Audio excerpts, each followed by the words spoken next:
అన్నమయ్య జిల్లా టీడీపీ అధ్యక్ష పదవిపై సర్వత్రా ఉత్కంఠ నెలకొందా?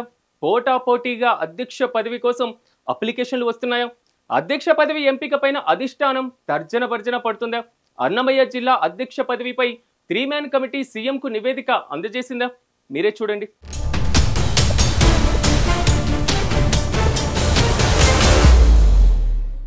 గత కొంతకాలంగా జిల్లా టీడీపీ అధ్యక్షునిగా ఉన్న చమర్తి జగన్మోహన్ రాజ్కు ఈ మధ్యనే అధిష్టానం రాజంపేట నియోజకవర్గ ఇన్ఛార్జిగా బాధ్యతలు అప్పగించడంతో జిల్లాకు కొత్త అధ్యక్షుడి అవసరం ఏర్పడింది.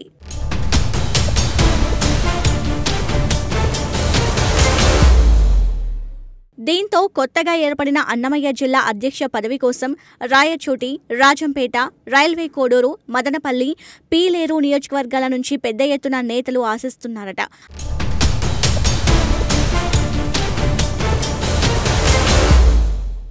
అయితే అధిష్టానం మాత్రం అన్నమయ్య జిల్లాలో పార్టీ పటిష్టతను పెంచుతూ కార్యకర్తలను కలుపుకుపోయే నేత కోసం తర్జన భర్జన పడుతోందట.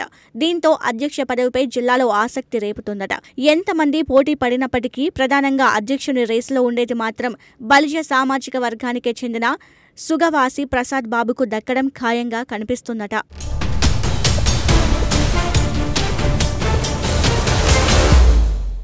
మరోవైపు రైల్వే కోడూరు నుంచి కస్తూరి విశ్వనాథ నాయుడు, రాజంపేట నుంచి మేడా విజయశేఖర్ రెడ్డి కూడా జిల్లా అధ్యక్ష పదవి ఆశిస్తున్నట్లు ప్రచారం జరుగుతోంది.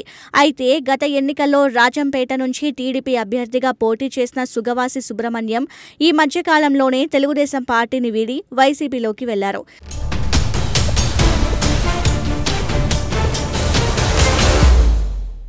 ఆయన తమ్ముడు సుగవాసి ప్రసాద్ బాబు మాత్రం టీడీపీలోనే కొనసాగుతున్నారు.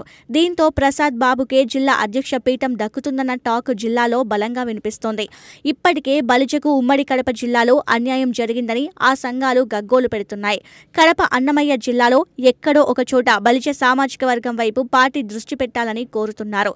దీంతో అన్నమయ్య జిల్లా టీడీపీ అధ్యక్ష పదవి కోసం బలిజ సామాజిక వర్గం నుండి సుగవాసి ప్రసాద్ బాబు, బాలిశెట్టి హరిప్రసాద్ తీవ్రంగా ప్రయత్నిస్తున్నట్లు ప్రచారం జరుగుతోంది.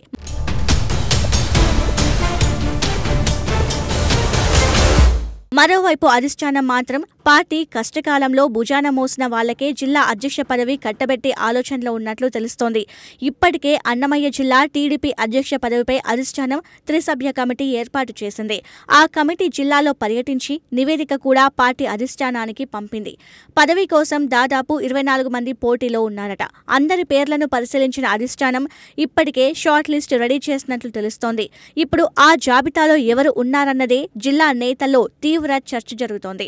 అటు అధిష్టానం కూడా ఎవరి పేరు ఫైనల్ చేస్తుందనేది ఇప్పుడు ఉత్కంఠ రేపుతోంది.